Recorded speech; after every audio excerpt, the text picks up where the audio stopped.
Hello, everybody, and welcome to another episode of The Healing Home.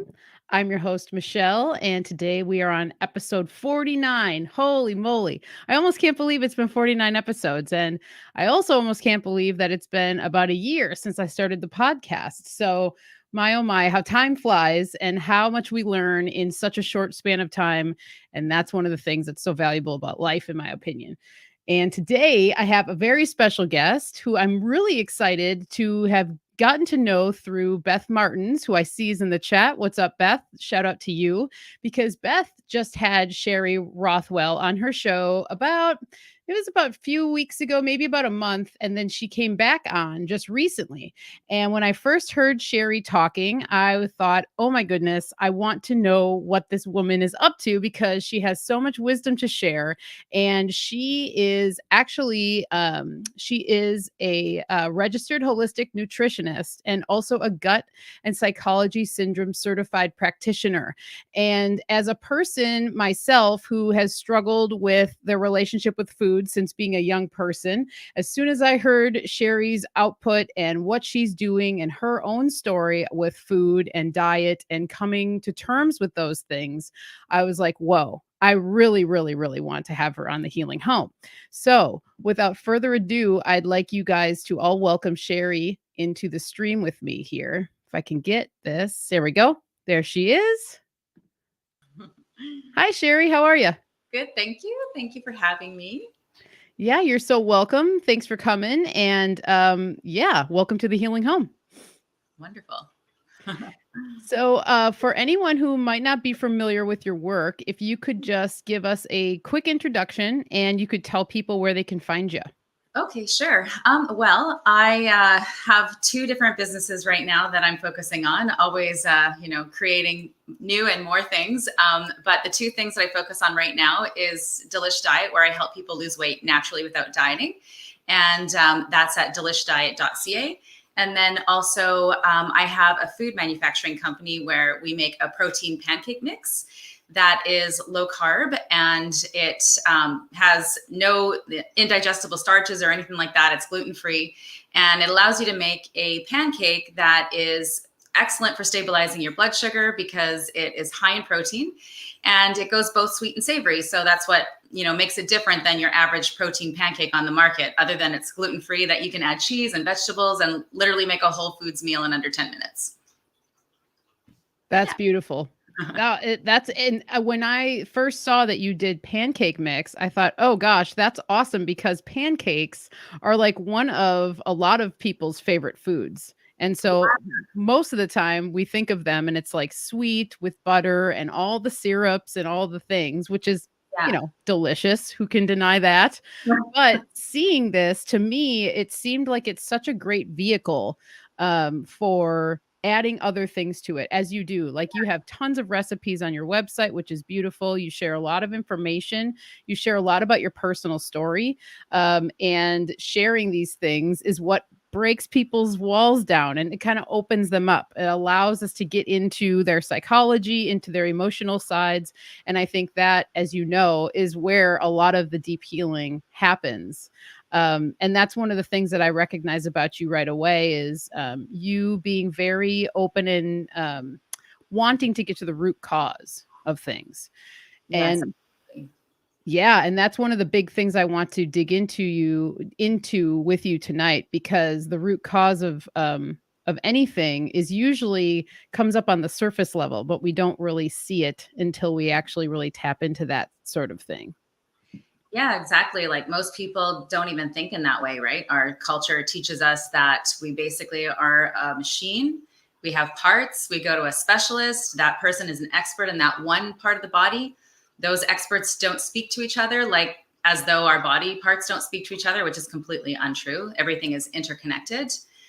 And most people just don't realize that they have health problems that are in the way of many things that they just accept about themselves, that they think are their personality. Like, for example, just, kind of going back to what inspired me to make the pancakes in the first place, is a lot of people have issues with their blood sugar. And they have certain personality traits that they think of as their own personality. Like, being somebody that has to eat all the time, snacking, needing to, like feeling hangry, right? When they're hungry, they're angry, having a short fuse, having your energy being up and down, being moody. These are the things that people think are inherent in themselves, that are defects in their body, but actually they're driven by deficiencies and toxicities. And sometimes those deficiencies are physical, sometimes they're mental, sometimes they're emotional, relational. They can be, we can have toxic excesses on all those levels as well as the deficiencies. So I always want to know, like, why are you like that? It's not just that there's something wrong with you, right? Like, people often just think it's them. Like, for example, when they overeat and they're overweight, they assume that it's something that they have a deficiency in their own personality, like they don't have willpower or they don't have self-discipline. Meanwhile, they have imbalances in their body that are driving them to crave the wrong foods.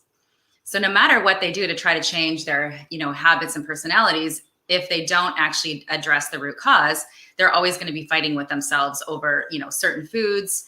But to me, the biggest part is just recognizing that these personality traits are driven by physiological imbalances that stem from nutritional deficiencies, especially with anxiety and depression in particular. That's the area where, I just feel like very passionate about the idea of communicating that to people, that, you're told you have a chemical imbalance. And yeah, you do have a chemical imbalance, but it's not a deficiency of drugs. It's a deficiency of nutrition. If you get up in the morning and there's nothing wrong in your life, but you feel depressed, there's something physiologically imbalanced in you. It's not that you're, just a depressed person. Of course, there's, outer circumstances in our lives that can make us feel anxious or depressed. And those are, real, reasons for it. Those are, traumas or things that have just, gone wrong in our life. And that's, one reason a person will be depressed or anxious. But then there's that other one that people just don't recognize. And then they just go straight to a medical doctor and go on drugs and actually never actually address that chemical imbalance, right? That's yes. Big. Wow. I mean, yeah. Oh, we're just already into it. I love it. I love all these things. Yeah. Yes. And the root cause, one of the things you have on your website is talking about, you're not going to lose weight until you get healthy, or like, and when I first think of that, I think that that's a really great philosophy, because I think that obviously anyone who's taken it upon themselves to change their life that way, and they're making the choice, I'm going to make the decision, no, I'm going to lose this weight and I have a goal or whatever. What that comes with. There's a lot of things that happen, and it happens on a physical level, an emotional level, a spiritual level. It's multi-layered, and there's things that come up that you don't realize would come up. And I think that that's where your work is so valuable, and how it could help someone so much, because when you come to those points where you're faced with something during, doing something like a big weight loss, program, or whatever you want to call it, goal, those are the things that can actually stifle you. They can stop you because there's an emotional trigger or something happens. And then, like most people, there's a big emotional attachment to food. So if you are going really good, you're having a solid run with everything, and then all of a sudden a repressed memory comes up, that could be the thing that brings someone back into, their old habits. So I'm sure over the many years, 20 plus years that you've been working in the natural health food world and industry, you've probably come across people where they've come up with these sorts of conflicts. When that happens, yes. Do you have any examples of that? Like what that looks like for you, and how you help people get over those sorts of hurdles? Yeah. Well, I can think of one woman in particular that always sticks out to me, that she said that she realized she was afraid to release her body fat because she thought if she felt attractive that she would cheat on her husband. Right? So yeah, if you can imagine, then if you feel like you can't suppress that inside of yourself and actually work on that on the real level, where that actually lies, then you're going to keep that body fat on to basically cage yourself and control yourself, because you're not willing to look at the real, scenario there. So then my question is do you really need to focus on your diet, or do you need to actually maybe work with a counselor who specializes in relationships, right? Because we go, oh, it's emotional eating. And then somehow we try to like figure out how to not emotionally eat. And again, people will use willpower for that. They'll go, oh, I recognize I'm emotionally eating, I need to stop doing that, without actually identifying, well, what is the emotion? So I would think that underneath the emotion of being worried that you're going to cheat on your husband, if you were attractive, well, maybe you're not really that into your husband. So why don't we work on that, right? Like either get reconnected to your husband or admit to yourself that you're not meant to be together and move on, right? So when I hear people talk about stuff like that, because I'm not a therapist, I don't take on the role of like, we're going to fix that. I do emotional work on myself, and I teach people how to do it for themselves with different things, depending on what, they resonate with. But at the end of the day, there's some things that are really big that we won't even do the inner work on. We just won't do it. It's too intense, and we want to push it away. And that's when I think that actually incorporating the work of working with the physical body, and then at the same time working with somebody that can help you to work on the things that you won't do for yourself. Because there's like that place where people get too dependent on a practitioner, like, oh, my therapist, blah, blah, blah, right? And they're doing everything there, like that person's going to fix you. So I don't really necessarily think that that's the best idea. I think it's really important to learn some strategies for doing the inner work. And what I love to use myself is there's a book called Your Body's Trying to Tell You to Love Yourself. And that's by a woman named Lise Bourbeau. And I love that book. And that's what I like to use when like physical problems come up for me. And I recommend it to my clients. And like just share with them that they should buy this book and have it on hand and do the work in it, right? Because it basically helps you through questions to identify the mental and emotional aspect to the block in that body system. And then walks you through another journal exercise to get to the soul block, and then walks you through a forgiveness of self and others. So that essentially what you're doing is when you're talking to a therapist and you're just doing talk therapy, you're chewing on the thing, right? You're just chewing it. So that's good. You got to chew something before we can swallow it, right? But then, do we swallow it? Actually, if we swallow it, are we just suppressing it, or are we assimilating the lesson, right? So doing that forgiveness work of identifying your own role, your own responsibility and the things that happen in your life, to me, that's like the digestion, assimilating the lesson, and then eliminating the emotions that go with it so that you can, actually have a memory of that, but with the lesson that you got out of it rather than the victim story. To me, that's the ultimate way of dealing with like all health problems, emotional issues, relationship issues. Ideally, that's the process that we would go through, but we don't do that. We stuff everything down, right? So for me, when I notice that I'm coming up against something that is a block for me that I know I won't do the work on, because sometimes we can recognize that, right? Like we're just not going to do it. That's when I go to outside help. So for me, I have actually a friend of mine. She's like an amazing spiritual counselor. I actually just posted something on my Facebook page about her today.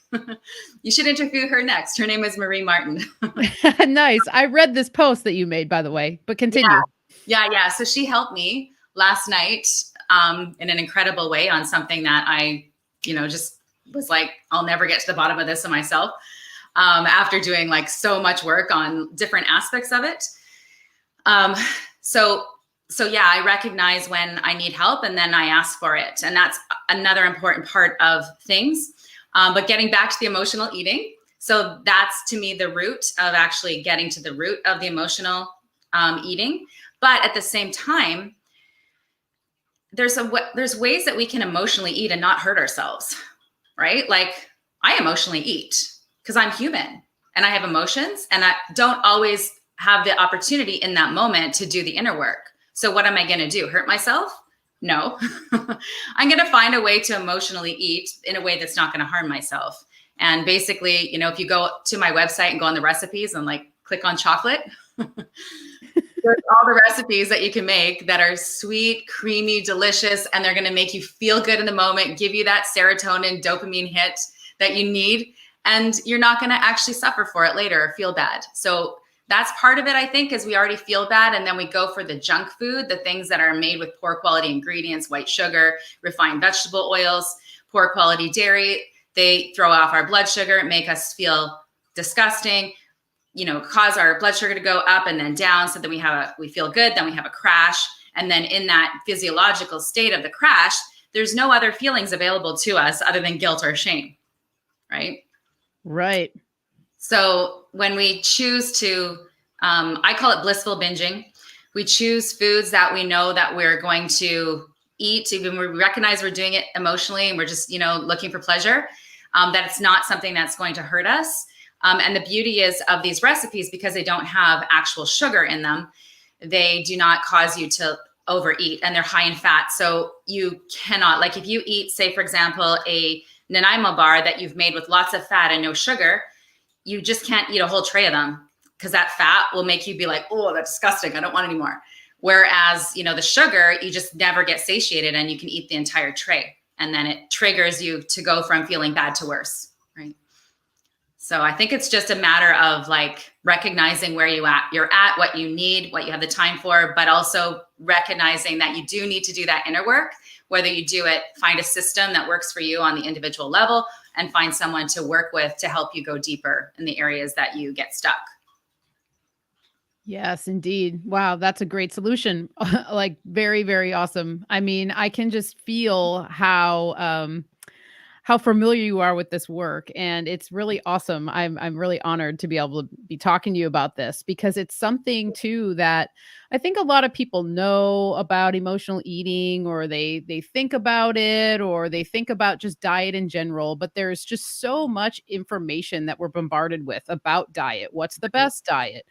You want to lose 20 pounds fast, or this or that. There's all these kind of kitschy sort of things. Yeah. And the thing about you that I noticed right away too, when you were talking with Beth, is like, you're more interested in helping somebody in the long term, like changing habits for a long-term process, like a lifetime change. Yeah. And I think that's really important. And I think that's when the real balance starts to happen. And so I kind of want to go into your story as well, because I know that you yourself had one of those moments where you were like, oh my goodness, I need to make a big change. And you did. And here you are on the other side of it. And now you're helping all these other people. But if you wouldn't mind going into your own personal story with food and weight and the realization where you had to make changes. Yeah, sure. So because I had a chemical imbalance when I was a teenager, I had massive hormonal imbalance. I was depressed most of the time. I had big PMS, acne, and a lot of paranoia. Like I basically lived like in a paranoid state. I had about one, maybe week of every month where I felt semi-normal, but the way my hormones were working, I was basically the 2 weeks leading up to my period, I felt like a basket case. The week of that bleeding, I also still felt terrible. And then I had like 1 week of so-called normalcy. And then it would start again, and like extreme period cramps where, you know, I couldn't leave the house. I had to have a hot bath and then lie in bed, you know, for 6 hours. And so, obviously in that state, I was eating a lot of, you know, just the standard North American diet. My mom was trying to be healthy, but she wasn't like, you know, she was in the mainstream mindset of being healthy. So, you know, we had margarine in the fridge. Vegetables were, you know, the frozen vegetables out of the freezer, put a pat of margarine on top of that, stick that in the microwave. There was the vegetables with the iceberg salad. I wasn't breastfed as a baby. So my digestive system started off in not the best scenario. And that made me have low HCl. So then I had an aversion to having meat. And so fries. So I wasn't eating the most balanced diet. In fact, my mom, poor thing, she was wasting so much time and energy, but she was making me sandwiches with like brown bread because she thought it was going to be healthy, right? So by the way, your brown bread is just white bread with some molasses added back, if it's not good quality real bread. And it was mushy and kind of gross. And she would put a sandwich in my lunch container and then it would get squished in my bag. And at some point, because I just didn't enjoy it, I even had like a feeling of contempt around it. I would take my lunch and I would get to school and I would literally throw it in the garbage. And then I would go on my lunch break to the local Greasy Spoon restaurant and I would order a chicken burger and or a grilled cheese sandwich and fries, and then drink copious amounts of coffee all day. So you can imagine that none of that helped this hormonal state. And then, I just, honestly, I wasn't really overweight. I just thought I was overweight, right? Like, I don't know, like if you remember being a teenager, if you have like a little bit of fat at all, it's like I was just that person who, I don't know, I was like, I remember that moment between, I think I was 12 and I was like 115 pounds. And then something happened with my hormones. And then I remember my pants suddenly being tight. And then I was like, what's going on? And I got on the scale and I was 123 pounds. And then I was like, oh my God, like I thought I was so fat, right? Like ridiculous. But that was the moment where I first had, the idea that I'm fat. And then also the acne started coming and all the different things. So despite the fact that I would look back on that body now and think that it was a beautiful body, as a teenager, I did not. I was not happy with it at all because I wanted my 12-year-old body back, right? So, and then my mom, she was on like, she watched her weight. We did Weight Watchers together. So just in my family, being overweight was like not considered a good thing. And, so I was kind of like raised in that kind of scenario, like most of us, I think, are. And so basically I would have these little, I would just fight with myself, right? Because I was imbalanced, because I didn't have the nutritional basis, because I wasn't eating balanced meals, and because I was eating toxic food that was hard on my liver and then causing these hormonal imbalances, blood sugar issues, etc. Then I had to use willpower to stop myself from eating that. So basically I would spend my weekends like going on these like, I don't know, sleepovers with my friends. And we would actually have we would be centered on what we're going to eat at these sleepovers. So I would actually look more forward to the sleepovers, the food part of it. Like that would be like, I was like waiting for my fix, the addiction, right? Because my mom, as much as she wasn't health conscious in the way that you and I would be health conscious, she still tried to keep like the junk food in moderation. But so because I was so out of balance, her just trying to keep moderation was triggering in me behaviors like going in the freezer and taking the dainties out that my mom had made for Christmas and trying to eat like out of just a little bit of this one, just a little bit of this one, so that nobody could tell how much I was binging on this food, right? Yeah. Mm-hmm. Eating it and stuff. I remember going to baby showers and being so excited about the food. Like I was just obsessed with like getting my fix, which is totally normal when something's out of balance, right? So it's not a personality trait. It wasn't that I'm an undisciplined person. It's none of those things. It was literally my body was driving me to want those things to fill in deficiencies. And because it's an addiction cycle, sugar, it causes you to crave more. The more you eat, the more you want. So by the time I got, close to grad, I was in this cycle of having binging weekends. And then I'd feel so bad about myself that I was like, oh, I need to lose this weight. Like I've done so bad. But then I would know that I was going to go on this diet. So and there weren't, other than Weight Watchers, there wasn't any special diets that I went on. I would make them up myself. Maybe I was practicing for now or something. I don't know. I also like to play chef with one of my friends in her kitchen. We used to make recipes from like different things and put them together. So I always think that's kind of interesting when you look at the things you did as a child and how that sort of points to things that you'll eventually be doing later in life. It's kind of cool.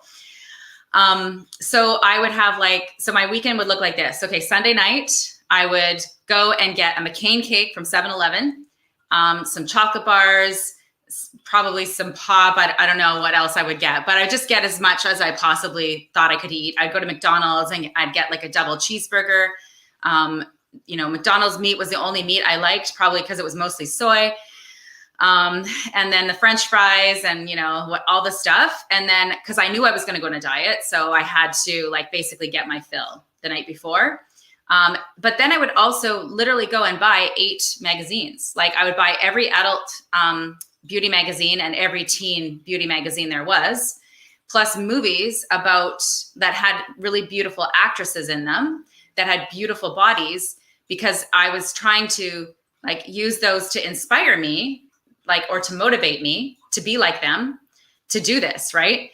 Even though it was just really punishment for, when you look at it, now looking back, it's a way of punishing oneself really to do that, to comparison. Right.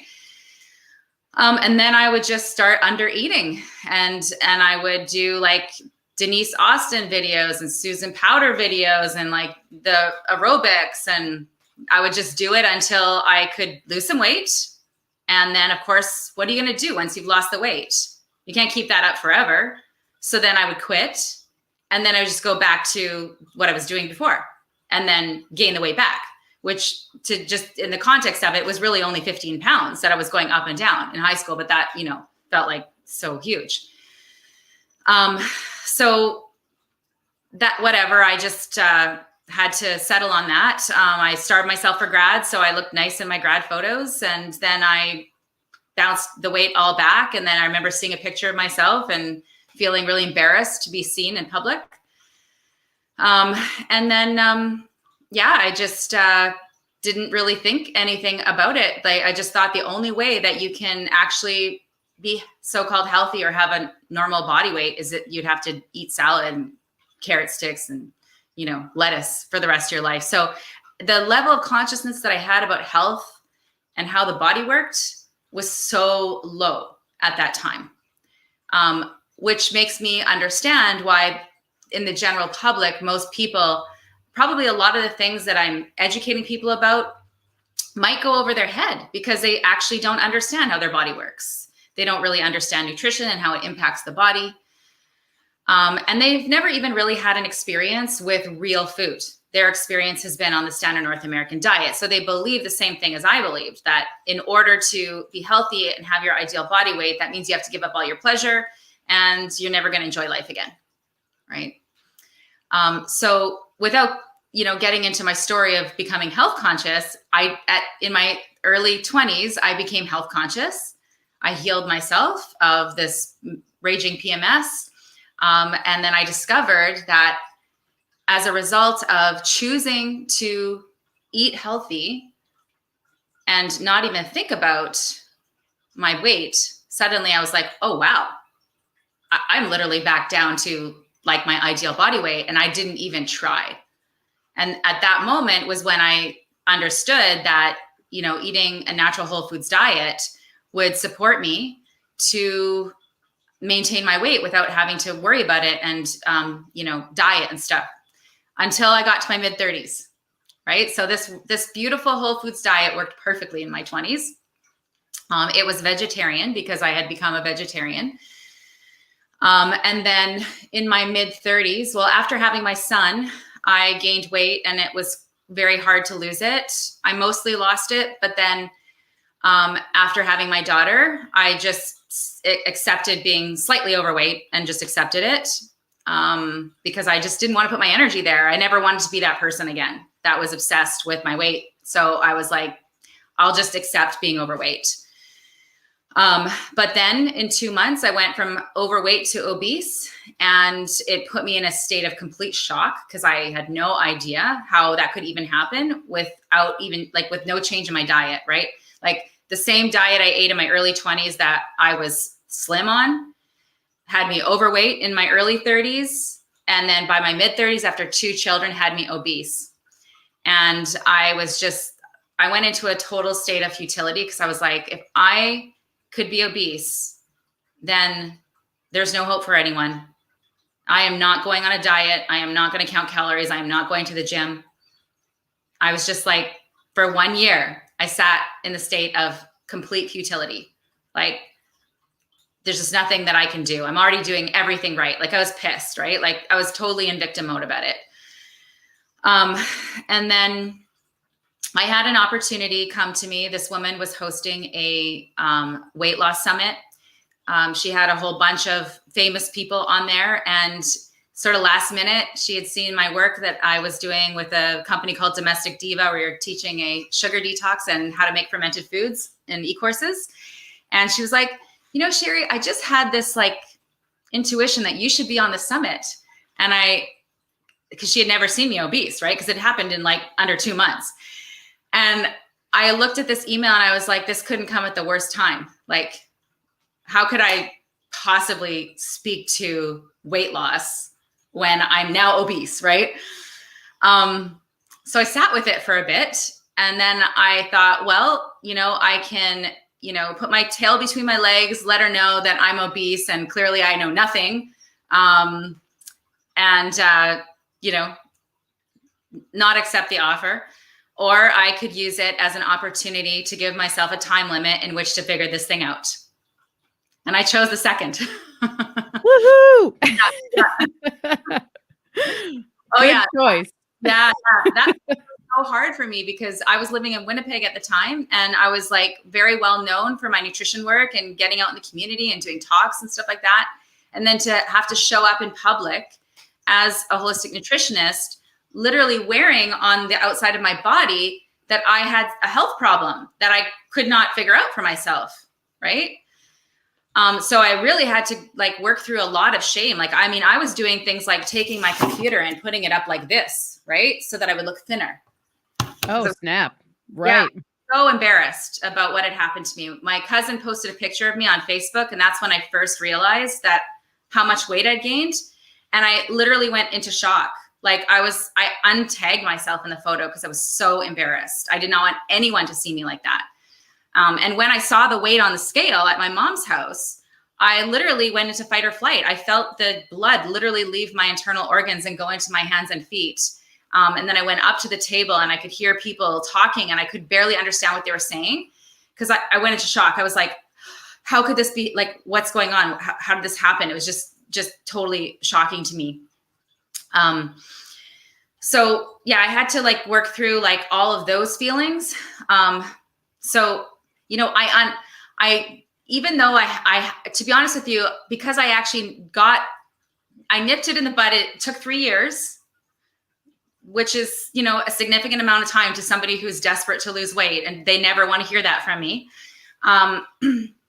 But because I didn't spend my whole entire life obese, my identity was not wrapped up in I am an obese person. I felt like I was wearing a fat suit. Like I would literally walk past the mirror going like, what is that? Right. So without going into that, that is part of one of the obstacles to people is when they have a self-concept of being obese. I had the self-concept of not being obese, which actually helped me at the time. So that's one thing to change, right? Is to really look at what your personal self-concept is and work to change that on the mindset and emotional level. But so because I had this timeline in place, I thought, okay, well, there's only one thing because this is what I knew at the time, that you needed to eat a whole foods diet, but that clearly wasn't working for me. But the next thing I knew that would work is to do a cleanse. And so I basically just put myself on the same gut healing cleanse that I put all my clients on. And I had seen this happen over and over. Like when people heal their gut, they release, in just like a very short period of time, 21 days, they lose 15 pounds because their body goes back into balance. They don't need that extra body fat. Even my clients who are underweight will put weight on doing that because they'll assimilate more nutrition that they couldn't assimilate before. So yeah, like within, actually, I think it was at that particular point, I also added a colon cleansing, process to it. So I was doing my regular leaky gut kind of approach, but also adding a colon cleanse. It was like psyllium and, what's it called? Bentonite clay, and some herbs that I got from a company called Arise and Shine. And they have a really good book on cleansing. So I combined those two things together. And in 11 days, I already lost 13 pounds, never to regain that weight ever again, right? Because once you actually elevate your health and bring balance back to your body, it lowers your weight set point. So it makes it very difficult to go up again unless you do something that causes your body to go out of balance again, which for me was eating too many carbs and not enough protein. So after that, then I did the summit and I spoke on the first part of it. I didn't actually go into cleansing at that point. I just went into the whole foods diet. I thought, I'm not going to take people, any farther than, where I'm, currently sitting. But then I started to realize that clearly if I had these results, if my results showed me that I was not getting the health level, like, basically, if I'm doing what's right for me, I should be healthy. I shouldn't be holding on to this extra body fat. So no matter what I thought, no matter what I believed before, I was very much entrenched in vegetarianism. Clearly, it wasn't working anymore. So I had to look at things in a different way and totally outside of my comfort zone and my mindset, which was to open up FitnessPal and stick in every single thing I was eating for 2 weeks. Because I wanted to see what was I actually doing, because I was sure I was doing everything right, but that everything right resulted in everything wrong. So what I noticed is every single day, because I would put everything in the app and I would weigh myself every day. And it wasn't because I was thinking that I could lose up, any weight in a day. It was because I wanted to see how my water fluctuated in my body. Because if you're responding to a food and it's causing inflammation, it's the wrong food for you. And so I wanted to figure out, the intricacies of it, right? Do that experiment of one, because we're all so different in terms of what is going to work well for us. So I noticed every single time that I ate, the first two things I noticed, I could never on any day ever hit the protein target, which is not even that high on FitnessPal. It's not even that hard to meet. I was never meeting my protein. I was never meeting my iron, and I was never meeting the calcium that I needed every day. And I was told that, and I believed in this, and I preached this to other people, which is why, if you follow somebody who's a holistic health practitioner and nutritionist, as much as, you might have respect for their path and know and believe, and and it's true that they have your best interests at heart, but we're all growing. So there might be something that I say now that I will not believe in, or I don't think is true 20 years from now or 10 years from now, right? So we always have to go back to our body and how it responds in the moment, because how you respond now is not how you're going to respond in 5 years. It's not going to be the same how you might respond in the next season of the year. So always going back to how does your body respond to what you're doing? So nutritionally, that vegetarian diet, that was a whole foods vegetarian diet, eating till I was full. So, getting enough calories meant I was supposed to be getting enough protein. I never, ever hit any of those targets. And those are RDAs. Those aren't even optimal health amounts. Those are just what the government tells you. And then I noticed two other things. If I ate as much carbs as FitnessPal told me I should be eating, I would start to put water weight on. I'd immediately gain weight. And if I instead ate way more fat than it told me to eat, I would be losing weight. So remember, this is water going up and down in response to the inflammatory nature of the food. So what I noticed is on the days where I ate the potatoes and the yams, those were the days that I had the worst inflammation. I would literally gain 4 pounds overnight from eating potatoes and yams. Wow. Yeah. So I was like, oh, geez, that's weird. but what I remembered is that if I ate 50% of my calories as fat, because I could see they put the ratios of what you ate and then they put the percentage of it, that I was always doing good, that my body was happy and I wasn't gaining any weight. And at that point, I was just like happy not to gain any weight, right?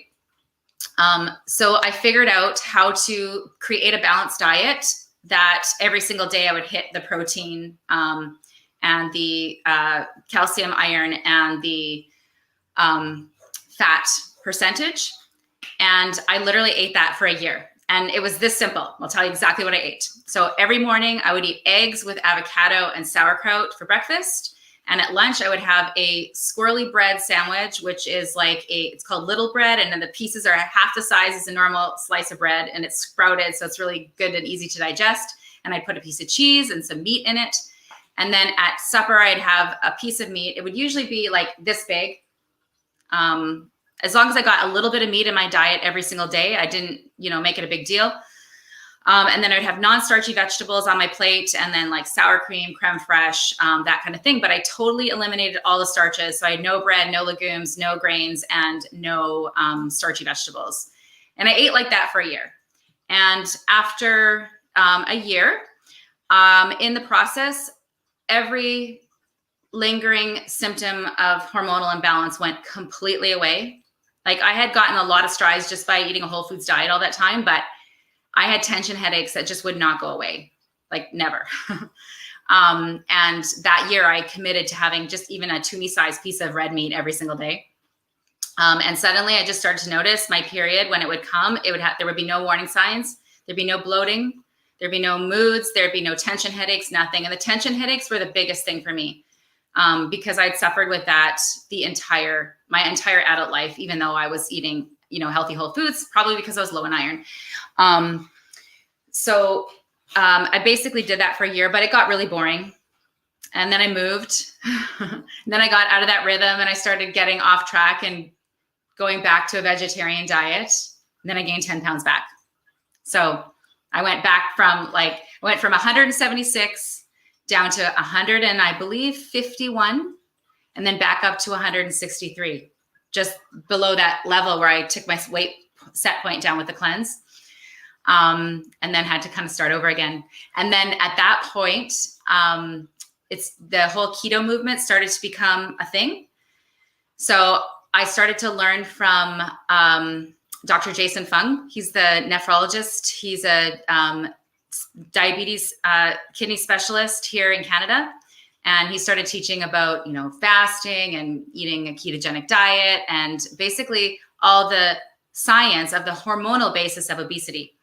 And then at first I was like, oh my God, like people are eating 70% of their calories as fat. Like that's crazy, right? Like it would have seemed insane to me. But because I had already had this experience of eating 50% of my calories as fat, I was like, okay, I believe that could be real, because I saw how it worked in my body. Like suddenly I went from, eating this high carb whole foods diet and thinking meat was bad for you, to incorporating meat and increasing fat.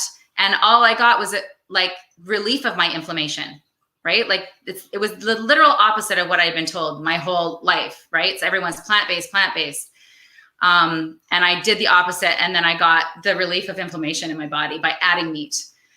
And by bringing my carbohydrates down significantly. So in that time, I started to experiment with the fat bombs that everybody was eating. At that time, I think it's still obviously pretty popular with the keto diet. And yeah, I just got myself like completely into a ketogenic state for a time again, but not counting anything, right? Just like I have like certain, guidelines that it's obvious if you just eat from these foods, then you're going to automatically get in that state. Like I played with it long enough to get myself down into like from the, 150s down to the 140s.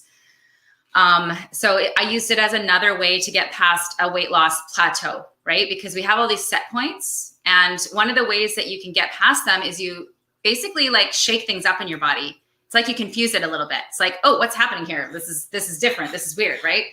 And then it's sort of like, it's almost like it makes it go from not really being awake to waking up and then reordering and restructuring itself, which is why pretty much any diet will help you get healthy if it's different than what you were eating before, right? Like Right. a little upset will, really help.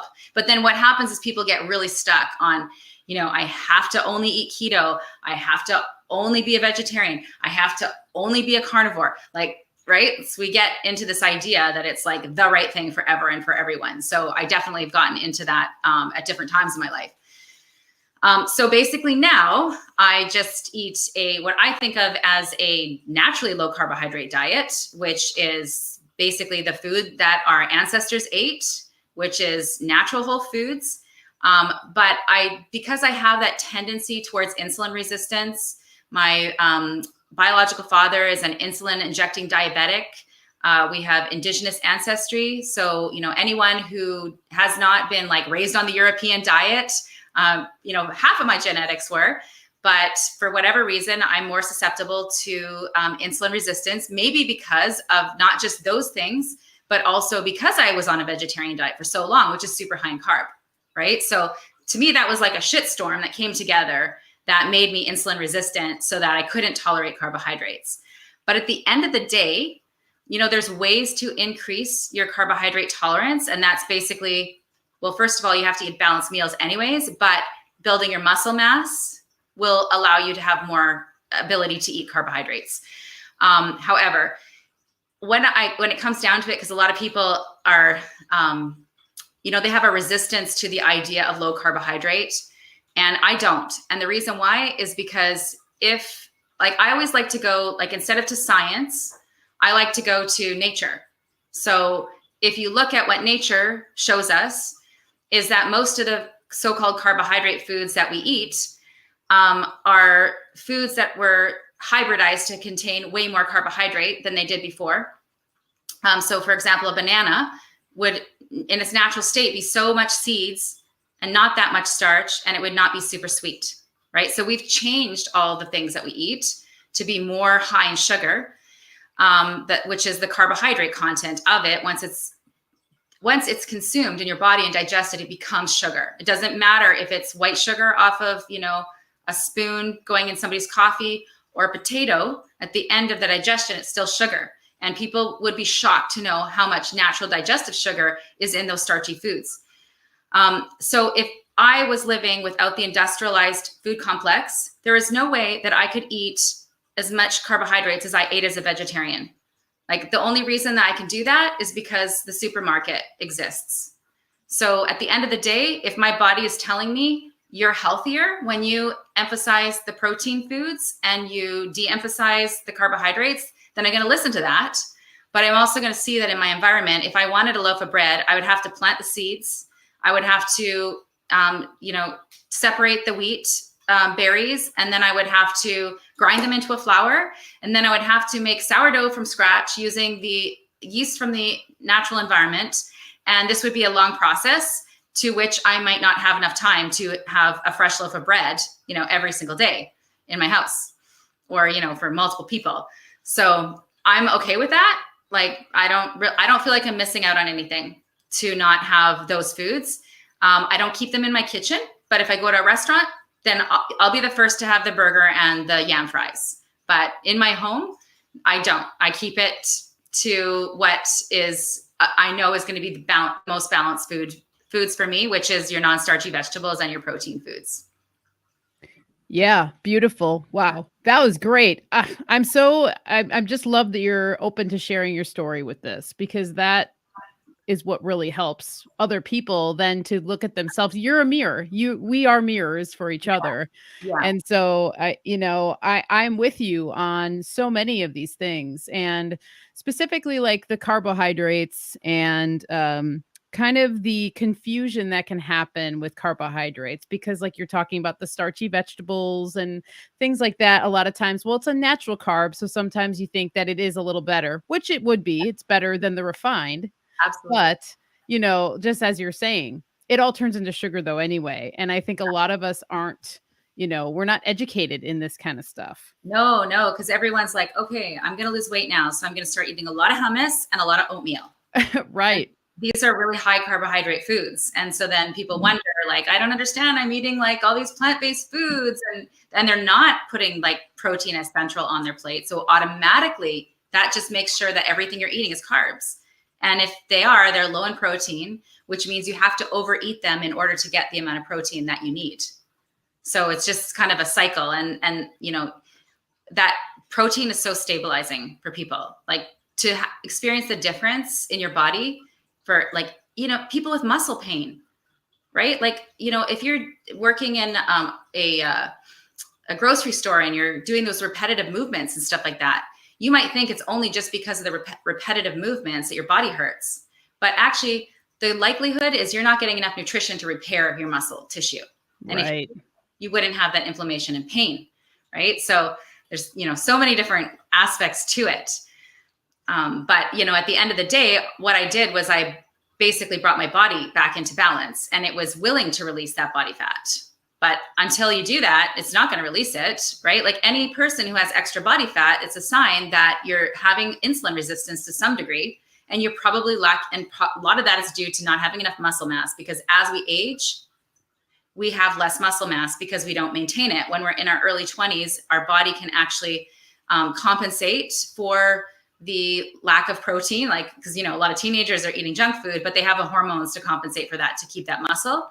But as we age, we don't. So we need actually the protein and more of it than we did before in order to maintain the muscle mass and then have a higher tolerance for carbs. So I believe that, like, the healthiest thing for me to do, so my next level would be to rebuild my muscle mass so that it's a match to how it was in my 20s, which is absolutely possible. And then I would have a higher carbohydrate tolerance, but I still wouldn't bring sugar in my house. And I'd probably still eat the same, because it feels good to me now to eat this way. But having that muscle mass protects you from falling as you age, which protects your bones also, right? And then of course the protein helps you build the bones. So in our society, we've been really taught that protein is inflammatory and it's bad for you and it causes cancer and blah, blah, blah, blah, blah. All these different things are, you know, been put in our mind. It's acidic, blah, blah, blah. But we don't realize that it's a building block. If we need to heal, that we need protein for healing. So it's the quality of the protein. It's the amount of the protein, right? Because, you know, even if you do consume too much protein for your activity level, then it can actually be converted into sugar, which then can cause inflammation, right? But it's dependent on the individual. Everyone is so different. And that's why no one size diet fits all, right? So when I'm working with people, I give them parameters that I think makes the most logical sense based on the research that we have and the knowledge that I have at this point, and my personal experience, as well as the experience that I've, you know, witnessed other people go through. But at the end of the day, things need to be personalized at the individual level, because we're all in different stages and phases. No, indeed. And, you know, that's why, too, I always try to keep all of these things in mind when you talk to people about everybody's got a different diet that they're doing and whatever, you know, and I always try and keep it like no judgment, because everybody's different. Yeah. But, you know, then there becomes that moment, though, when it's somebody that's close to you. And then if you're seeing them go off a deep end or they're unhealthy, I feel like that's when we kind of try and wiggle our ways in and be like, well, you might want to think about this if you're wanting to think about it, you know, and trying to be gentle, because as you know, and as most people listening probably know, and a lot of people you've worked with probably know, these are some of the more touchy subjects, you know, and I don't know about you, but I hang with a lot of people that are talking about a lot of far out stuff. Yeah. But when it comes down to it, diet and things like that can sometimes trigger people bigger than saying something like the earth might not be round. Yeah. You know? So it's true. People have extreme attachment to food. Oh man, Yeah. and it's and our society promotes it. You know, all of our holidays are usually surrounded by food, which Yeah. is awesome because food represents celebration and it can be used as an offering. You know, it's a way to connect with our ancestors. All these beautiful things too. Yeah. Um, you know, and one of the things that I really want to talk to you about is food allergies and Oh, how you view that. Because when I heard you talk about food allergies and basically that it's actually not that you need to cut these things out. It's healing the body so that you can find out why you might be feeling a certain way when you eat something. And hearing you talk about this really like lit all these fireworks off in me, because I'm always very, I'm always paying attention to this kind of stuff because, you know, over the past 20 years, we had like the gluten-free movement, the celiac disease, and all that kind of stuff. And it's not to say that people aren't sensitive to these things or that something can't come up, but I really just would love to pick your brain about that and get your opinion on that and your philosophy on food allergies. Yeah, sure. So my philosophy on food allergies is that there's an opportunity to utilize that to get to a state of optimal health rather than avoidance. So what most people do is they go to a practitioner and then they tell them to eliminate, you know, say dairy, wheat, or whatever. And then they feel better. So then they're like, okay, I'm gluten intolerant, I'm dairy intolerant. And then they spend the rest of their life avoiding those foods. Meanwhile, the thing underneath that start the root cause that caused them to be sensitive to wheat and dairy goes unchecked. And it's still going on. And it's probably getting worse because they haven't changed anything other than just omitting some foods. And time, right? With time, we become intolerant to more foods if we don't actually get it at the root cause. So people usually go from having a intolerance, which is, well, let me just give you a little bit of the difference in the types of allergies and the terminology, because that makes a difference in how you're hearing what I'm saying. Okay. So we have something called an IgE allergy. This is the one where when you go to the medical doctor and they do a skin prick test, they can tell that you have an allergy to it because it stimulates the immune system to produce an IgE. And so when you go to an allergist, those are the only things that they'll recognize as an allergy. Okay. So when I say allergy, that's what I mean.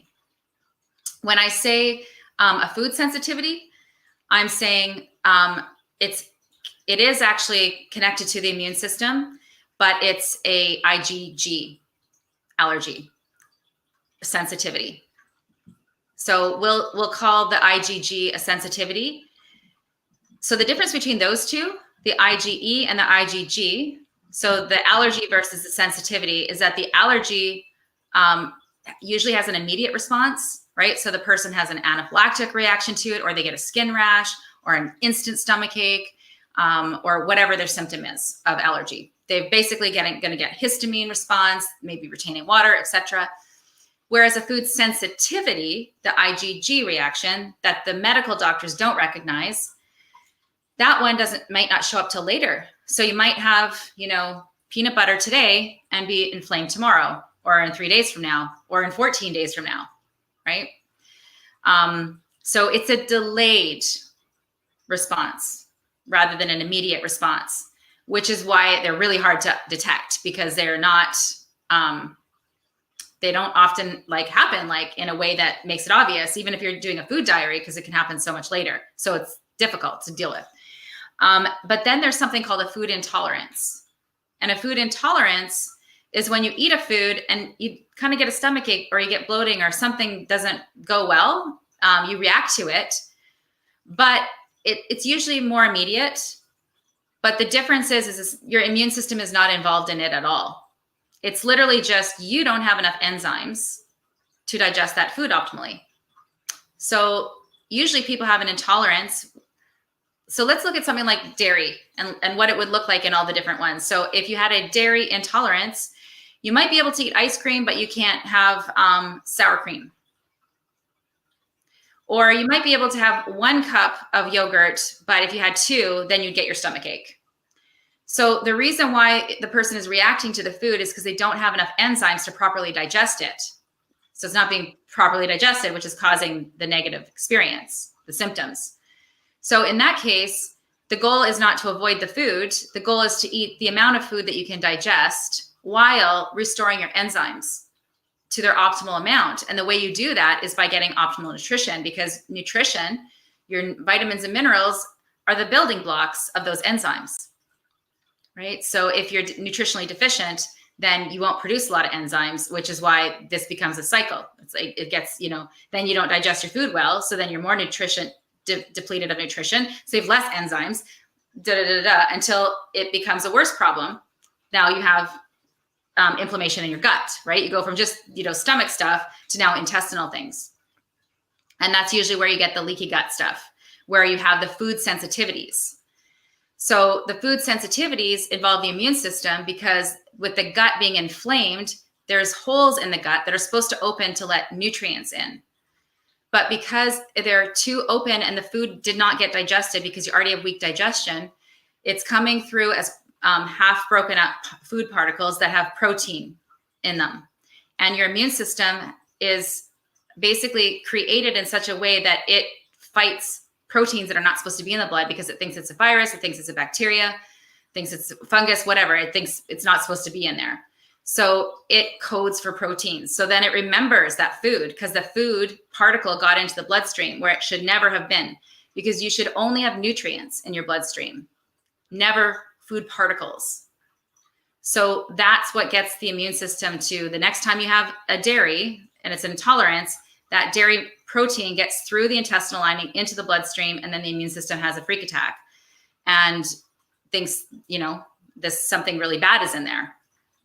And then you can get delayed reactions from how the inflammation is kind of just, the generation of inflammation. It's in the gut, but then it's going into other parts of the body. And then you can end up having autoimmune diseases if you don't get it at that level, right? So that's why people often go from celiac disease to getting diagnosed with other autoimmune diseases, because the underlying, you can eliminate the gluten all you want, but actually what happens when people eliminate gluten is they end up eating foods that are even higher in starches, which are super hard on the gut. And then they become sensitive to those things. And then they have more autoimmune diseases, and it just goes on and on and on, right?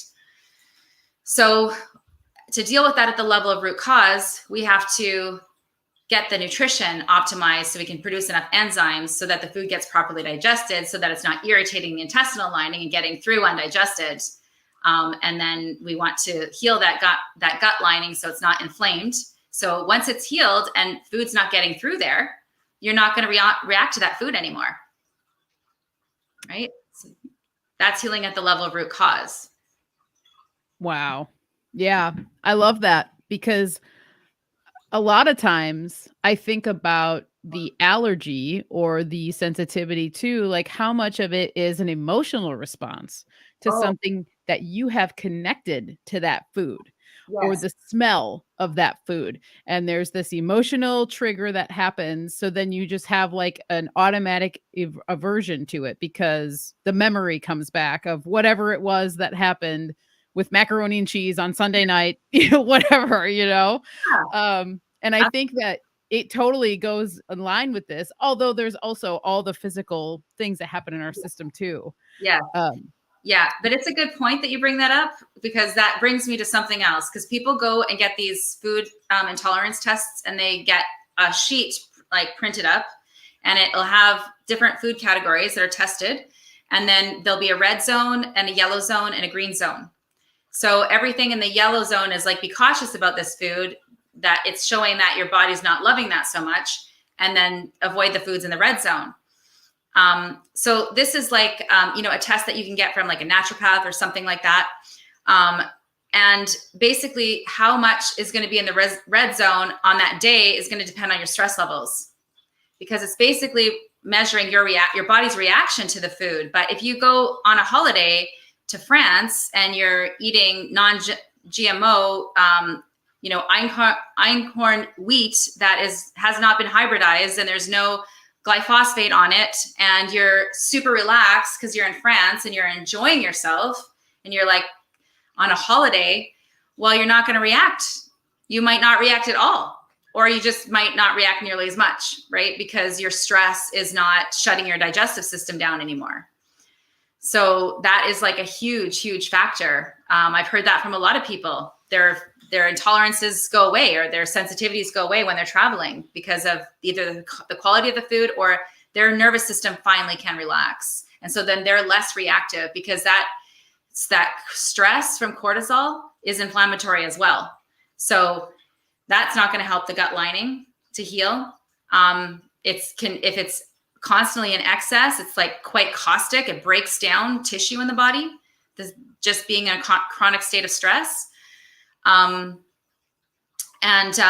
When you're in a state of chronically elevated cortisol with chronic stress, it's like an acute stressor going on and on and on and on and never ending. And when you get into fight or flight, you don't need your digestive system. You need to run away. So the digestive system actually slows down and doesn't work optimally, not just because of a deficiency of vitamins and minerals to like supply the building blocks for enzymes, but also it's the stress has actually like made the system like basically clamp up and just not function optimally. So now here's where it gets challenging when you're doing a leaky gut diet, is that it triggers a lot of stress in people because now they have to eat specific foods and they can't eat other foods.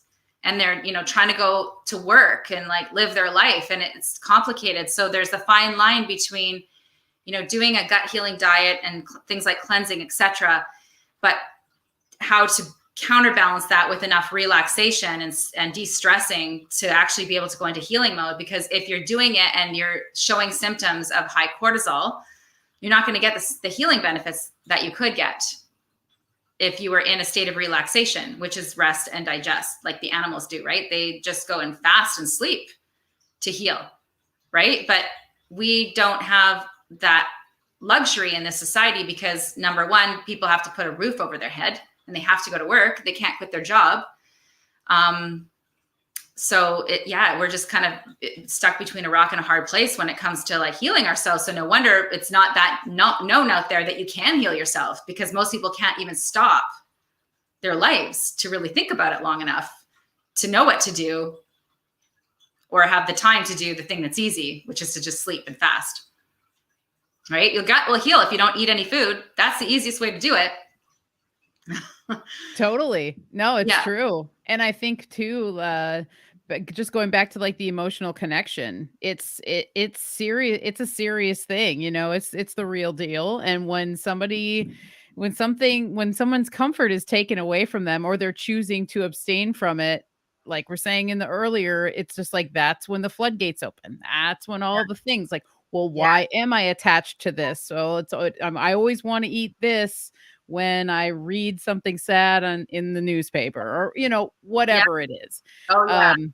And that seriously, I mean, it is one of the most challenging things to just grab hold of your emotions and then your food and your diet and your everyday habits. I think it's very hard to do, but once you find it, kind of like how you have, it's like, it becomes really easy. It's like second nature. You don't question it anymore, because you just finally too, I think you finally just have to accept and admit to yourself, like, hey, pinto beans don't make me feel very good. Even though I really like them, and I'm speaking from personal experience, I just can't, I can't do it. And if I do it, I regret it every time. And it's like, well, how long are you going to do that to yourself and continuously regret it? And then what that also starts is this negativity, this cycle of negative thought pattern.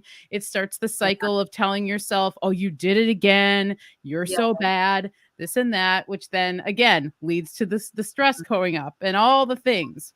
Yeah, exactly. And I don't know, one of the patterns that I used to have severely is if I went off track, I would just be like, well, fuck it. I went off track. So now I'm just going to go to the extreme possibility that I could possibly do till I feel absolutely disgusting. And then that's what I would use to like drive me to get back on track. But that could last for weeks or months, right? So I have learned now to basically look at like, oh, if I didn't eat well at this meal, I'll just eat well at the next meal. Right. It's not the next day. It's not the next, week. And that is like something that just becomes a habit, right? But I know what to do, right? So say, for example, if I went to a restaurant and had dinner and I ate something that caused my blood sugar to not be happy, well, then that would make me want to eat some more. right? I'd be like, oh, well, then I'll just add dessert to that because my blood sugar is not great. And I'll just, and then it just goes on and on. But I know how to stop that. All I have to do is at the next meal, eat something that's really high in protein or high in fat. And I can like cut that pattern off so quickly. And once I've cut it off, it's just gone, right? So I always recommend that when people eat, like, because I don't mean that you should never eat like, natural whole carbs or anything like that ever. I actually recommend that people eat it once a week, have one meal a week at least. That's, your typical traditional, natural whole food based carbohydrate meal, whatever it is for a person. Maybe it's shepherd's pie or something like that. Lots of potatoes, just do it once a week, but do it in the evening at supper time.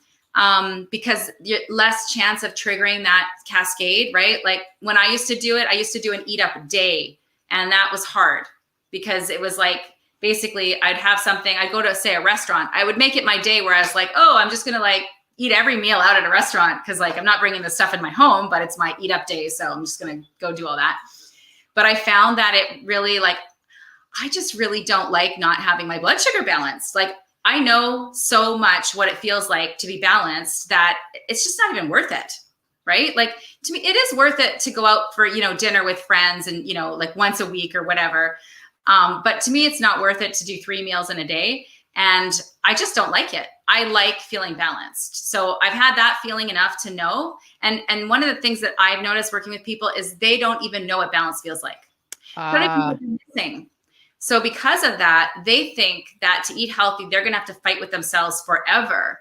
It's just, they don't even know what balance is, right? Like if you took food away from me right now and didn't let me eat for 24 hours, the only symptom I would have is my stomach would growl because my blood sugar is balanced, right? But a person that is not in a state of balance, if you take their food away, they're going to get all the blood sugar symptoms.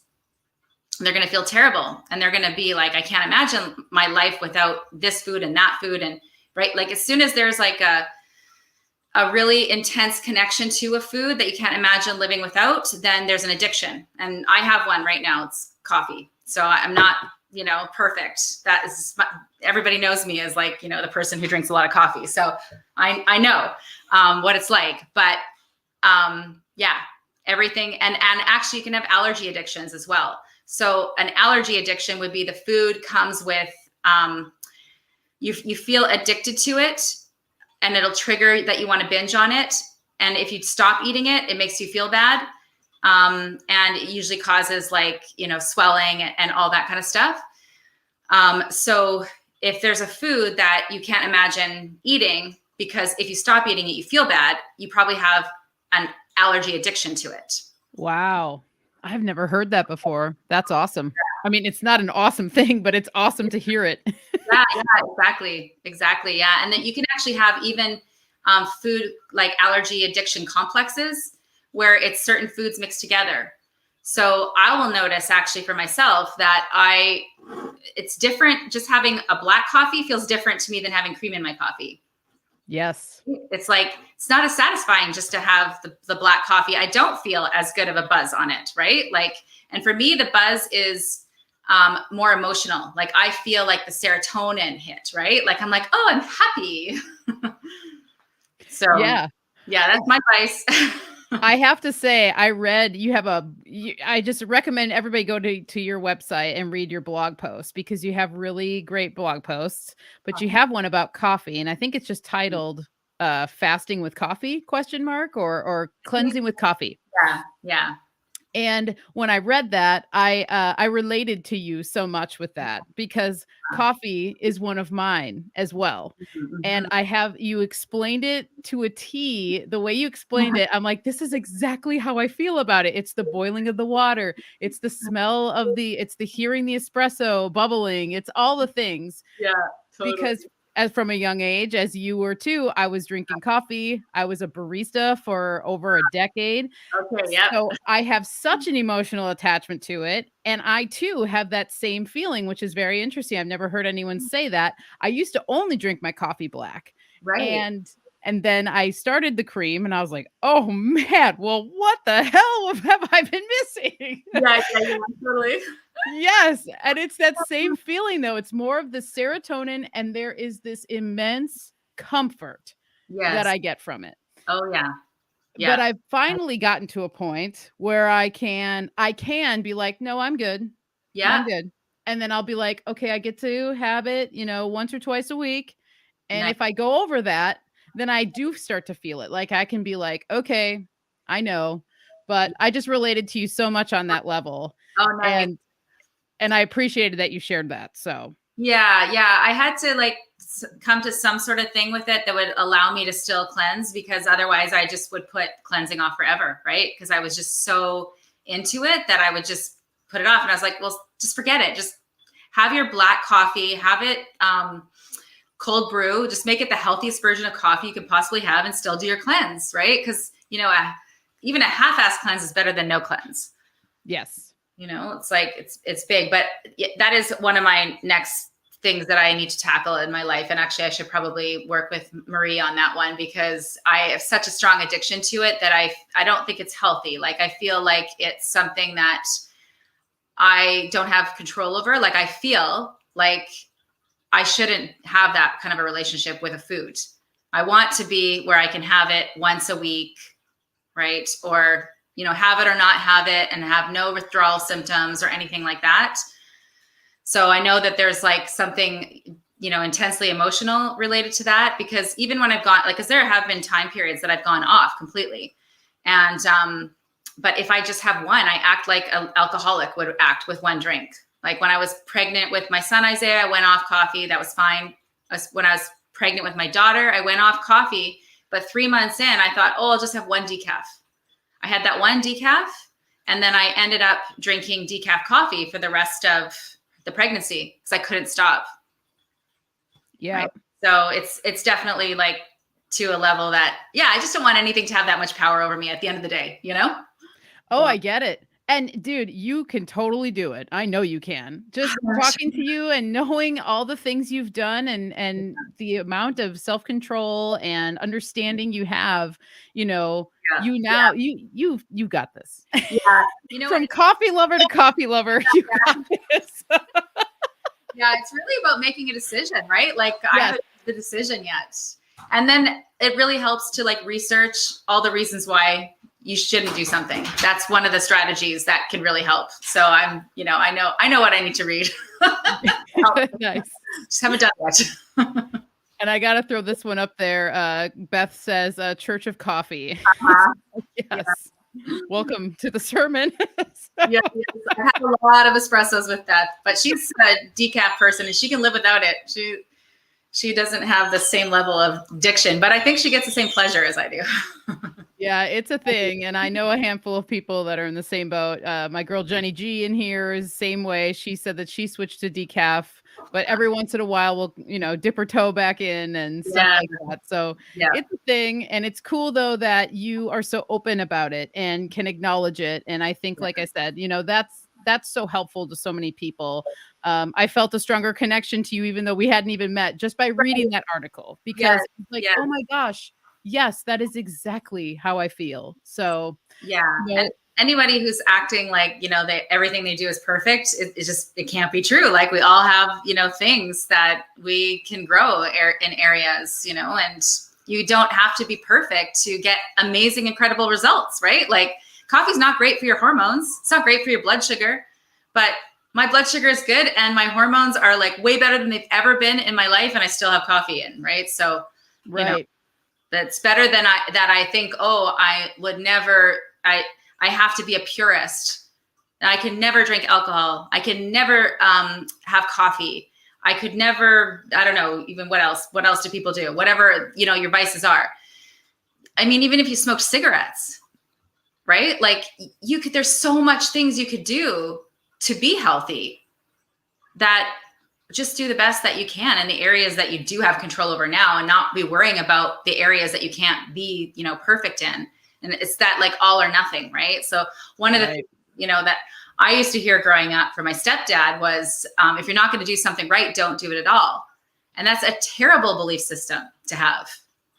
It's actually way better to half-ass something than to not do it at all. That's true. Right? Because at least if you half-ass it to 50%, 50% of the results. Do you want 0 or 50%? right? So Right. where you are, do what you can, and then just improve from there, right? This actually, I've been thinking about this topic because I really want to write an article about how to take all of your vices and make them healthier.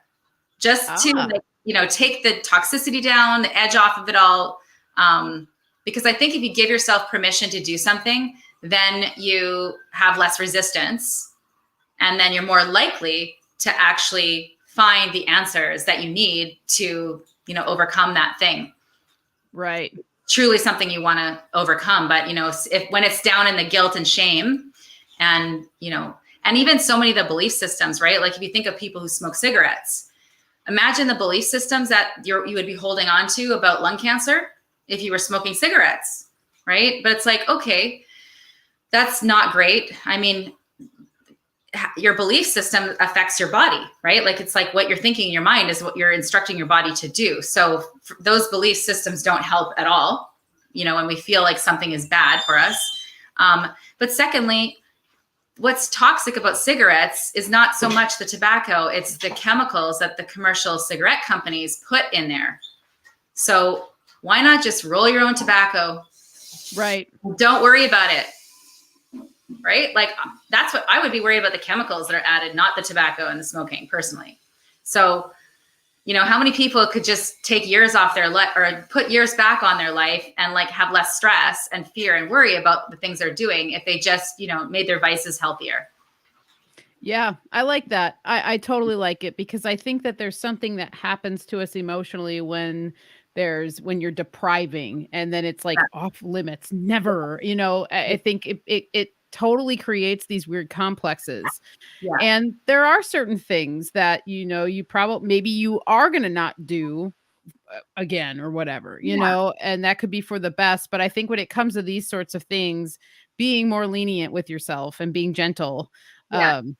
is the way to go. Yeah, like taking the stepping stones, right? Because it's like if you act like to me, if you have to be a purist, it's almost like you're coming from a place of acting like you're sick, right? Mm. Oh, if I do all these little things wrong, something bad will happen to me, and that's not like projecting into the future a vision of health. So ideally, what you want to do is take action that is things that are healthy for you from the place of self-love, of like, oh wow, this body is my temple. It's the vehicle that I use, and it's going to get me around to do things. So I want to keep it in like really optimal shape so I can live my dreams, so I can do things, versus I'm avoiding this and that to prevent disease, right? I'll just tell you this little story. I remember reading this woman's story, how she had breast cancer and she did the raw food diet. And and her breast cancer went away. So as long as she only had raw food, she had no breast cancer. But the minute she went to a party one day and then she had some cooked pizza and then her breast cancer came back. And I thought, well, clearly the root cause of the cancer was still there because she had to maintain being a purist in this one area of her life in order to maintain balance in her body. So I feel like we need to come at it from that place of like love for ourselves, not fear of disease, is basically sums up what I'm trying to say. And that's why like I give myself leniency to not be a purist. Like I'm 100 pretty much in my house of, Whole Foods and stuff like that, because that's how I maintain balance. So that when I go out, if I go out with friends and they offer me a drink, I'm going to say yes to it and I'm going to enjoy it and I'm not going to worry about it. Or I'm going to drink my coffee or, whatever. I'll go to a restaurant and, I'll have some refined oils in the meal that I'm eating, but it's no big deal because I'm, just a human living a balanced life. It's not a big deal. But at the end of the day, it's like you have to figure out where you're at. If you even have to have moderation in moderation, right? Because if you are actually sick and your life is, in the balance, well, then you're going to have to do something more extreme to come back to balance, right? So I look at it like right here is, optimal health, right here is death, and we're all somewhere in between, right? So, Yep. Just stay on this side of on the line. Yeah, wow, I love that story. That's really interesting. And the fact that you just knew right away listening to that of like, okay, well, The root is still there. It has not been tapped into yet. And that Yeah. is, yeah, that's seriously like really how it works. And I have to ask too, before we start wrapping up here, have you ever heard of something called German new medicine? Yes, I have. Yeah, I haven't worked with it, but I've definitely heard of it, and I know that they have a bunch of different emotional things along with like diseases like cancer and stuff like that. Yep. Yeah. And that story in and of itself reminded me of that because Whoa, that would be something that would totally be connected to like I was saying, the food. yeah, So what emotions are attached to the food that yeah, would make someone think that they're allergic to it, but it's actually just that event that happened, the memory at the of time, that event is right? what makes you go, "No, I don't want the food." And so Yeah, that woman experienced that same thing. So she yeah, whatever that trauma is that's attached to other food that's not raw, yeah, it tapped back into it. So I had to ask if you yeah. were into it, but oh, and Beth Martin says she is interviewing Dr. Melissa Oh, Sell, so that's awesome. So that'll be oh, great. very cool. Yeah, yeah. And unfortunately, I haven't actually studied it or anything like that, but it's definitely been on my radar. When I taught at the Kelowna branch of the Canadian School of Natural Nutrition here, I remember I had a student who used some of that in one of his projects. And there's somebody in the area, I believe, who teaches about it. So I should probably, I always like when someone brings something up, I'm like, oh, Sherry, that's pointing you in the direction. You need to learn more about that. So put it on my list of things to explore more. Yeah, totally. I think that it would integrate with your work really well. I mean, you're Yeah, pretty much working right alongside of a lot of the concepts that I understand from it and work with. So yeah, that's yeah. awesome. Very cool. And actually, my mom's side of the family is all purebred German. So So it's another. in there somewhere. Nice. Well, I also want to we brought up your blog a few times and you were thinking about writing an article, but you've also written a book and I want to give Yeah, you an opportunity to talk a little bit about your book before we start wrapping up here too as well. sure. Yeah. So my book is basically just like it's a very short little book. It's like 50 pages long, and it just basically teaches you my philosophy, like the overarching approach to releasing body fat without dieting at all. And it's like, to be honest with you, if you're somebody who is a person who is very self-directed and you learn really well by reading, like literally there's enough information in there to tell you like exactly what to do to lose weight naturally without dieting, without needing to ever work with me. It's all in there, but it's like it's very short. It's like, but that's the thing, like what actually works is super simple. And we like to make things so complex, right? It's like we don't give a lot of power to things unless they're like very complex. That's the human mind, right? Like it wants it to be like so many different things. But yeah, if you're already in a good state of health and you don't have any like intensive body system imbalances, just reading that book would be, all the little tools that you would need to know of how to eat would be in there. That's awesome. And you're awesome. And this has been an awesome conversation. I Oh, want to thank you again for coming yeah, on and sharing. And I hope at some point I'd love to have you back on in the healing yeah, home sure. Yeah, absolutely. because Yeah. this is, I can't wait to look at all your stuff too. oh, thank you. Yeah, this is a really fun one. I mean, this is one of the subjects that, as I said in the beginning, I've gone through my own food journeys and continue to have the back and forth sometimes, but Yeah. it's just one of those things that since a young age it was always a challenge for me and it's a Yeah. challenge for a lot of people. And so people like yourself who are out there doing this work and helping other people, it's super valuable. And because like we were talking about, we're not educated about this stuff in school. It's not common knowledge even. No, no. And that's so sad to me because that's why you can get taken for a ride and just believe in and not question when you get a diagnosis, right? Right. Just like, oh, the doctor knows and that's it. And I'll just do what they tell me. It's like, I think of it differently. It's like the doctor, you go there, there's only 3 things on the menu, and that's drugs, surgery, or a diagnosis. And if you already know what you have and you don't want drugs or surgery, why do you keep going there? And if you don't know what you have, then sometimes you have to go get a diagnosis, and that's awesome. You can just go to a walk-in clinic to find that out for the most part, unless it's something really intense. And so to me, The doctor is useful for emergencies, right? When we have emergencies, you're not going to go to a holistic nutritionist. You're not going to go to a homeopath. You're not going to go to an herbalist. You're going to want to go see a medical doctor, because it's amazing that that technology exists. And I think of it like, you know, there's so much bad that's come out of it because we've had that chronic sick care.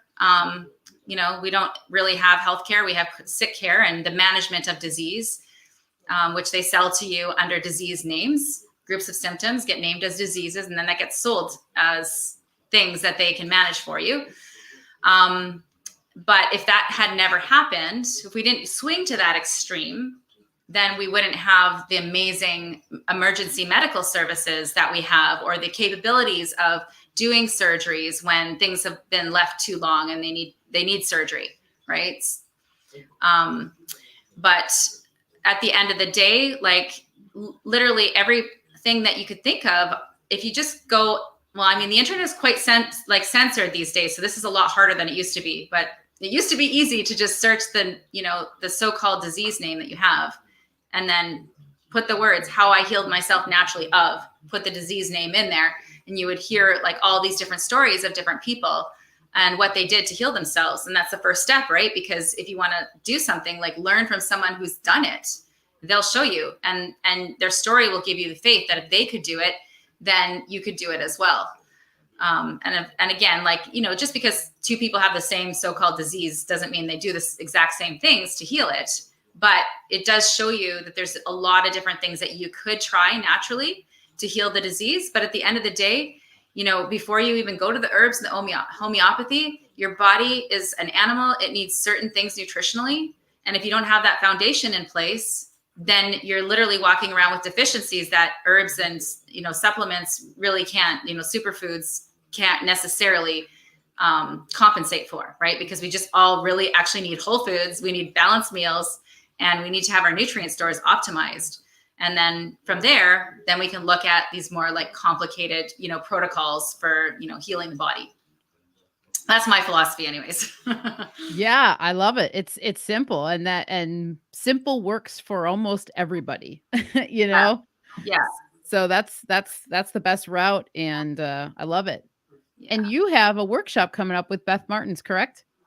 Yeah. So in her membership, we're doing a Heal Your Gut workshop. So I'm basically teaching how to heal the gut. It's like a 2-hour seminar. So if anybody wants to join that, it sounds very affordable to be part of her community. And then I think we're going to be then posting that workshop inside of my Delish Diet Deep Cleanse program as a bonus. And that is a cleanse that I do that is based on the original leaky gut diet that I have used with all my clients and my son to heal him of eczema and so on. And it's basically a cleanse that has a lot of treats in it so that you can get to the end of the 21 days without feeling deprived. So you can drop the inflammation weight and just get, you know, that set point down and actually get a lot of gut healing as well. That's awesome. I love it. This is great. And please tell everyone else where they can find you and your website. All your links are down below my description. But if there's anything else that you want to make sure people know, now's your time. So the floor is yours. Okay. Yeah. So I'm running a group coaching program, and that is the best place to start with me. And basically, we learn everything you need to learn to put the foundation in place for your health. And that's at delishdiet.ca. And then if you just go /group-coaching, you can find that. And then at proteinpowered.shop is where you can find the protein pancake mix for those who want a whole food, fast food meal in less than 10 minutes. That's optimized for protein. That's where you want to go for that.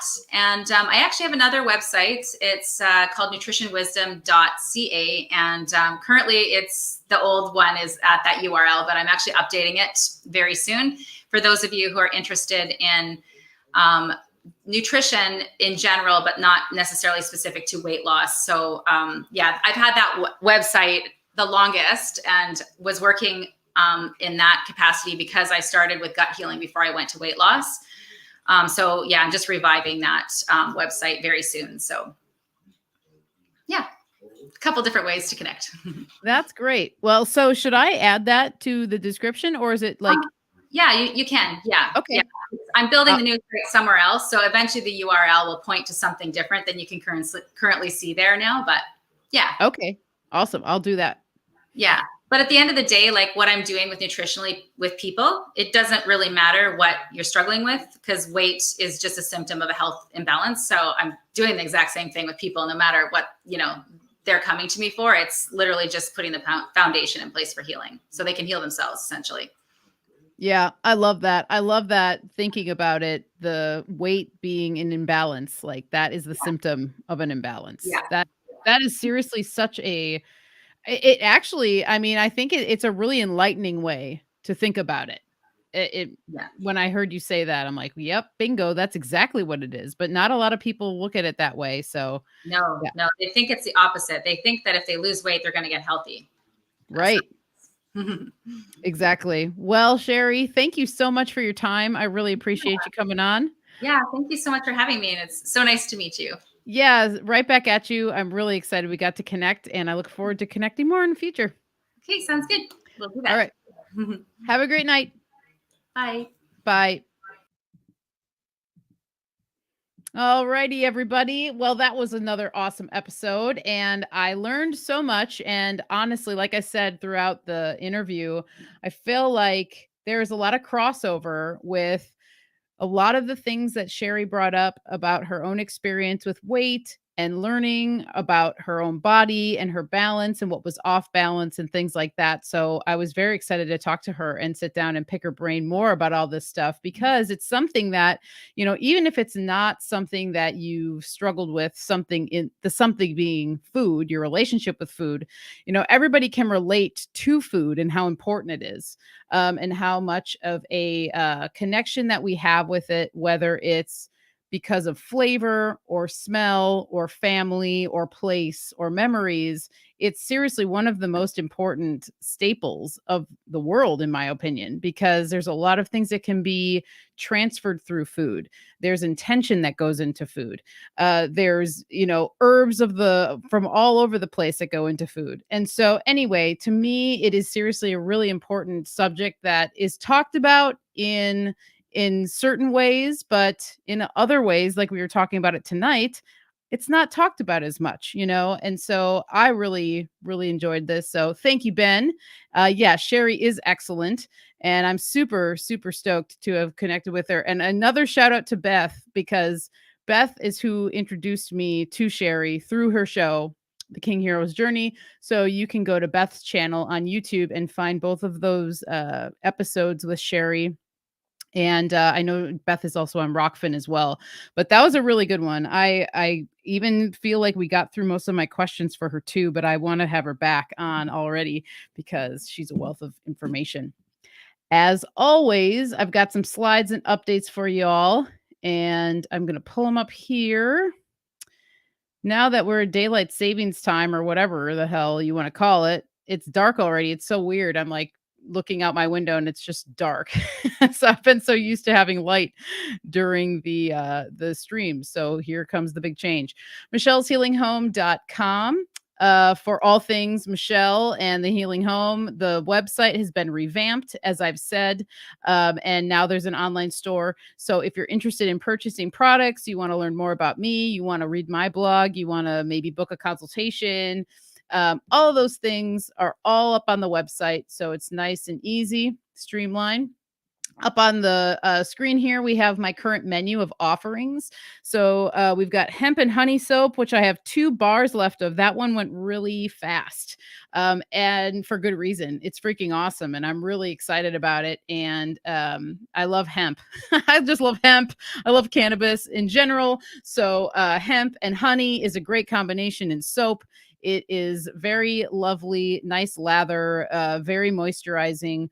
all the wonderful things that come with using these luscious oils like hemp seed oil. It's all in that soap. So that one is still available. I also have my oat and honey soap that I have quite a bit left over of that one. So if you're wanting to give that one a try, that's wonderful for exfoliation, skin health. If you have problematic skin, oats are one of the, remedies that you can use for, inflamed skin, or if you're having breakouts, just moisturizing in general. But I use the oats in there for those reasons, but also for exfoliation, because it's a wonderful natural exfoliant when it rubs against your skin. So it's really wonderful.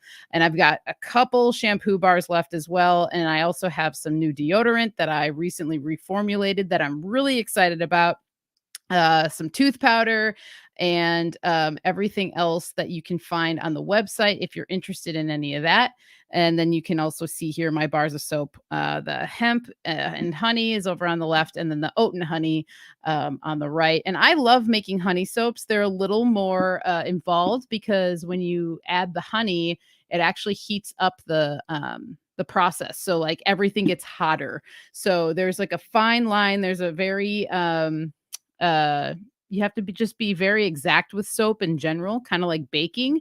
But when you throw certain ingredients in, it changes the chemistry a little bit. And honey is one of those things. So it's just a little bit more of an involved soap, but the honey really brings out like the humectant properties, which a humectant is basically something that helps your skin retain moisture. And honey is a natural humectant. And so that quality goes into the soap, and it's very noticeable when you're using the soap. Full Moon Offering newsletter. The next issue comes out on 11/27, so it's coming up quicker than we know it. Thank you to all the patrons. As always, you guys are great and awesome. And I know I've said it last month, but I do have some new patron exclusive ideas in my mind and in my heart that I'm going to start sharing this month. So thank you to all of you guys: Chance, Sarah G, Liam, Amy, Miri and Hank, Jenny G, Erica, Moonlander, Spoons, Mary, Louie, Diane, Logan, Debbie, Natasha, Mary Beth, Nausicaa, Stephanie, Jennifer, Charlei, Peter, Elise and James, Amy, Rachel, and Trisha. Thank you guys. And I saw some of you guys up in the chat here. So thanks as always for all your support, both as patrons and as listeners and peers. I really appreciate all you guys hanging out. Patreon.com/thehealinghome. Next week, I have Lanny of Preserving Today. I really enjoy Lanny, and I interviewed her, months ago now, and it was while her company or her business was called Greener Postures. But she recently did a rebrand, and she's putting out way more content, and she is totally just killing it. So I asked her to come on back. So Lanny and I are going to talk on the 14th at 4 p.m. Pacific Standard Time and get into just what's going on with her, Preserving Today, the rebrand. And also we're going to get into how you can start prepping your pantry and what the best steps to take to prep for the winter, because winter is almost upon us, people. And so there's a lot of things that I know that she'll have in terms of tips for just keeping things stocked, because it happens where there might be snow where you live. You might not be able to leave for a little while. Maybe you have to, lean a little harder on your pantry. Make it so that it's a healthy pantry instead of having to dip into some stuff that, isn't going to make you feel very good. Lanny's awesome for that. Last Thursday, we'll be taking calls this Thursday. Me and Mario will be hanging out. We were not with you guys last week, so we're going to come on back for last Thursday and just chill. So if you want to hang out for last Thursday and call in, or if you just want to listen in, we'd love to have you guys. And we just love last Thursday because it's our chance to kind of, quote, let our hair down and just have casual talks. And we've really been liking opening the lines. It's been super fun. So come on and hang out. Mario just did a presentation yesterday on the axis of Libra. He did that on his YouTube channel. He was working on this for a while. Obviously, we're in Scorpio season now, but he had some hanging thoughts about Libra that he really wanted to get off his chest. And so he just did that yesterday. And it was a really great presentation. He did a really good job of explaining some of the epiphanies he's had about Libra. So you can check that out at the Symbolic Studies YouTube channel, or you can also go to his website, symbolicstudies.com, for all things Mario. And I don't know if he has the presentation up on his website, but there's probably a link to it on his blog. So either way, you can find that recent presentation from him if you head to his website or his YouTube channel. And with all that said, we will conclude this episode.